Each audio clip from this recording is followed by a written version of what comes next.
Hello, hello. Welcome back to Retrieving Sanity with your host, Keegan. Today, I just want to talk on the subject of the stigma of being an addict. Now, the stigma is pretty invasive, it's everywhere, really, and it's interesting, but first, let's start with describing or getting the Google definition of a stigma. Google states that a stigma is a disgrace associated with a particular circumstance. It's kind of harsh, right? Disgrace, like, ouch. So, with this disgrace, it kind of makes one feel less than, right? And I say less than because, well, it lowers you on the social status ladder, caste, whatever you want to say, down quite a bit. And by down quite a bit, I mean you're on one of the low ends from what I've at least experienced or have seen. And although this may be the case, it's not quite what you think. Bear with me. So, this quote-unquote disgrace of being an addict, first, it really gets into the psyche of the addict themselves. And whenever this happens, it's like, who am I, really? Or it kind of also comes off as the whole, well, if I am an addict, I might as well act like one. And that's where some people go wayward with it.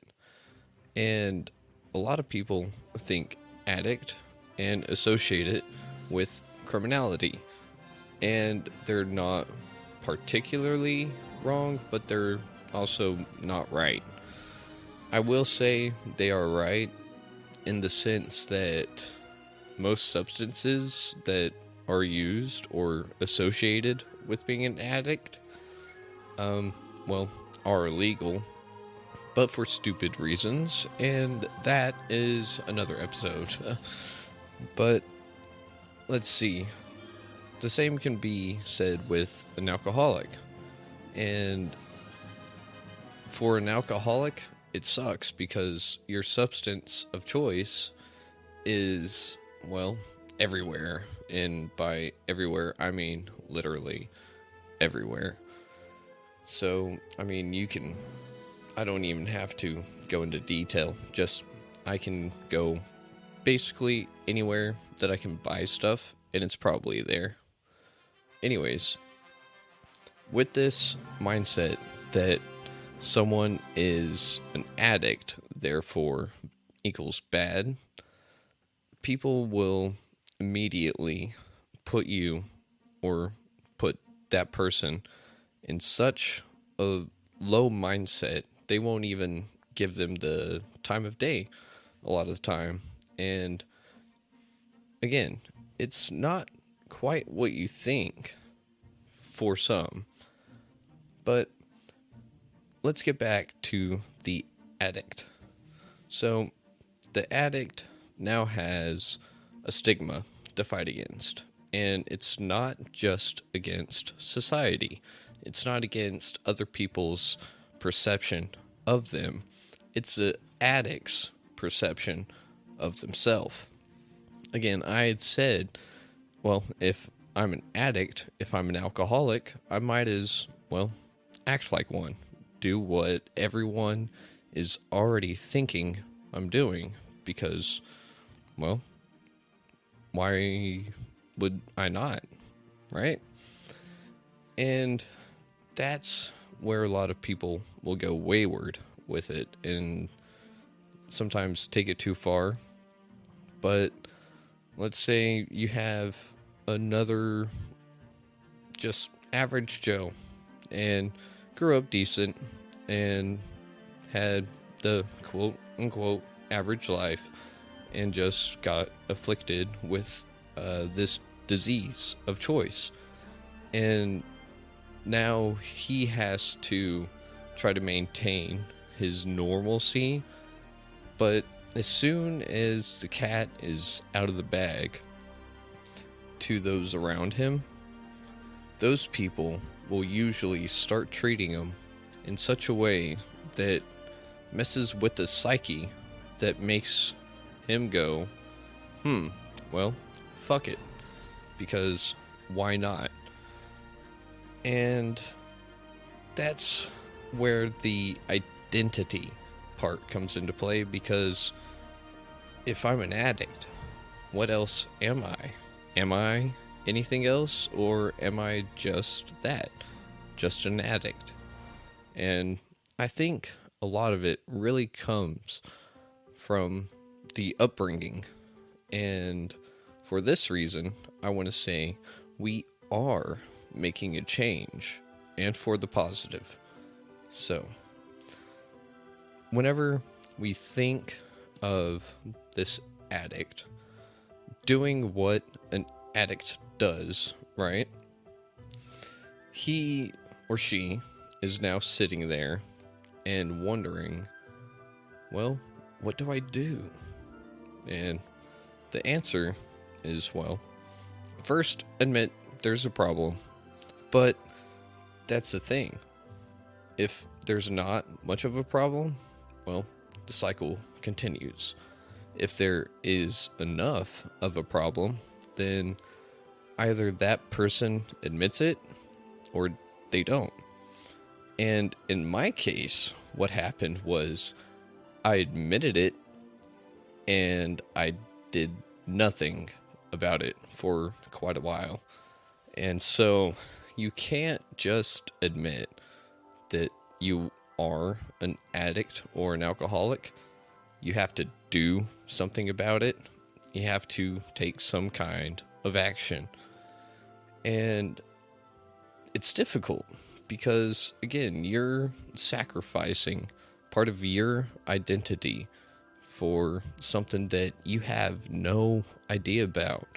And maybe you had this kind of influence in your life and you did know something about recovery, and that's awesome because now you know what you can do. But for those that don't, it's scary. And this is why a lot of people will not go and admit to other people or go get help. It's because they're afraid of the stigma, the social backlash of describing themselves as an addict or alcoholic. And I can tell you right now that the community that I've met of alcoholics and addicts, again, they're some of the nicest, kindest, caring, smartest people I've ever known. It's weird, but it's amazing at the same time. So, whenever someone says that they are an addict, again, most people will sit there and think in the negative. Well, here's something for you. Whenever I was in middle school, we actually did something that was really kind of cool. Opened my eyes at a rather young age. And what we did, the teacher presented a list of traits and then said, is this a good person or a bad person? And the traits went from positive to negative. And then she wrote, presented the next set of traits. And they were inversed and said, is this person a good person or a bad person? And everyone was like, bad, right? Well, turns out it was the same person, just a different first impression. And that is why people say that first impressions count. One thing that I had learned while I was at the Men of Nehemiah was that you lead with your testimony, you lead with your story. And I thought it was the stupidest piece of advice. And I was wrong, because remember being afraid of telling others about being an addict or alcoholic? It gets entirely dispelled whenever you actually lead with your testimony, your recovery. And it blew my mind, because I was expecting the whole, you're an alcoholic, so I'm not going to give you the time of day. And the first time I did this was at the vape shop down in Forney, City Sky High Vapes, something like that. But the person asked where I was from, and I told them my story, how I wound up down in Dallas, and that I was in a recovery program. And they were like, dude, that's badass. Way to go. Get clean, get sober, stay strong. And I was like, what? Like, did that just happen? And got a fist bump. And dude, that just made my week whenever that happened, because I was so dumbfounded. And it got me thinking, that piece of advice, it really actually made sense after that. And since then, I can tell you that it has made a difference in people's lives. Because, again, whenever you hear the word addict and alcoholic, you probably get this negative mindset, maybe not mindset, but perception of this person. And it's funny, because if you throw in the words in recovery, the perception switches right away. And it was so interesting, because it showed me that this generation is doing something about that. We're changing the way that our society views those that are afflicted with the disease of choice.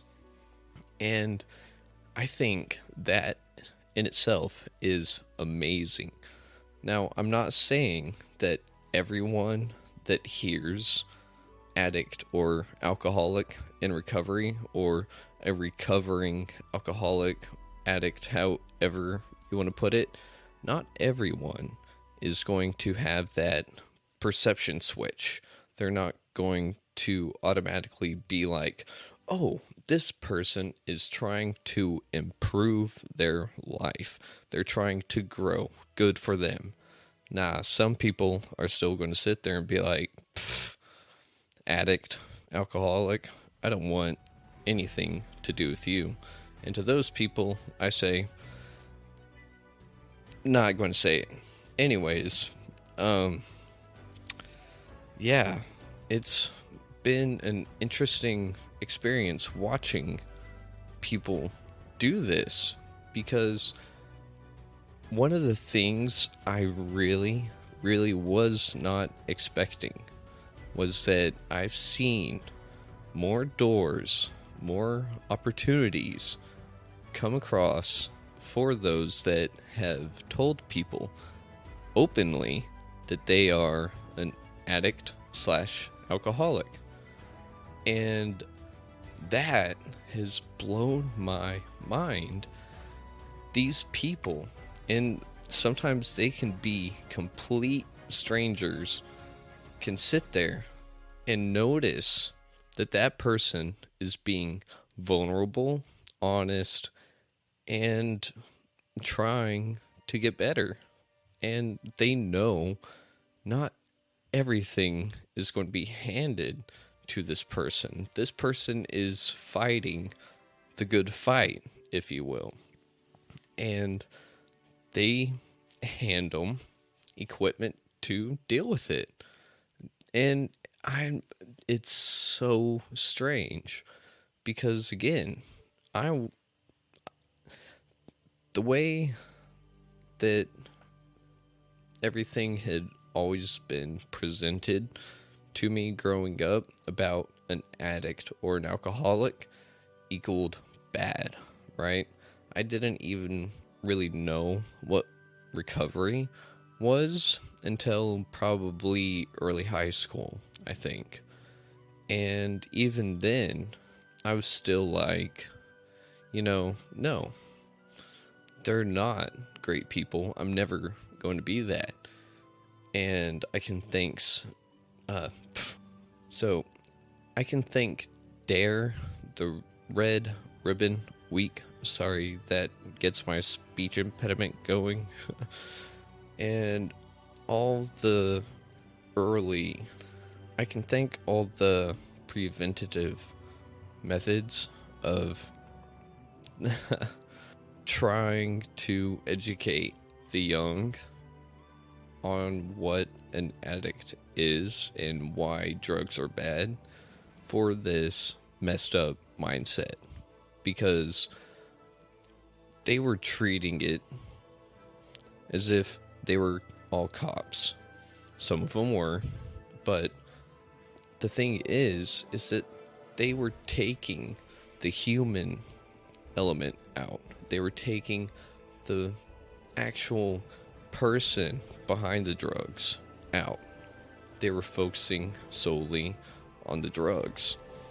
And if you know anything about a lot of the quote-unquote war on drugs, it's not so much the war on drugs, it's more of class warfare. And it's funny because guess what? The disease of choice does not give a shit about who you are. It'll come for you and it'll take you down, and it will win unless you do something. And it's not easy, but there is something to say that those who go through it and come out on the other side and actually grow from it, how amazing it really is. Because again, it's just one of those things that it has changed my life. Not just because I'm going through it, it's because the perception that I had from it at a young age to where I am now is the exact opposite. An addict or alcoholic is no longer just an addict or an alcoholic. They are now someone that is in pain, someone that is suffering. And now I can see it as something that can and should be treated as such. And I think we are on the right path, because the stigma of being an alcoholic or addict is much less of a disgrace than it used to be. But it's still a work in progress. It's not going to be perfect. I don't think there really is a way to perfect how we view and handle it. But I can say we are on the right path. And for those who are still suffering, still going through it, have relapsed, have recovered again, and still quite not sure what to do, I can tell you that from my experience, from the stories that I've heard, that for once, I can look at the end of the tunnel and I can tell you that the end of the tunnel is not on fire. And it feels so good. So, that my friends, is how the stigma of being an addict and alcoholic have kind of changed from a disgrace to something beautiful. Now, this is almost the end of season 1. Check out season 2 whenever we have co-host Simba and, well, just a change. A good change, but a change is coming. So, make sure you check in, tell your friends, tell your tell your families, and until then, Shalom.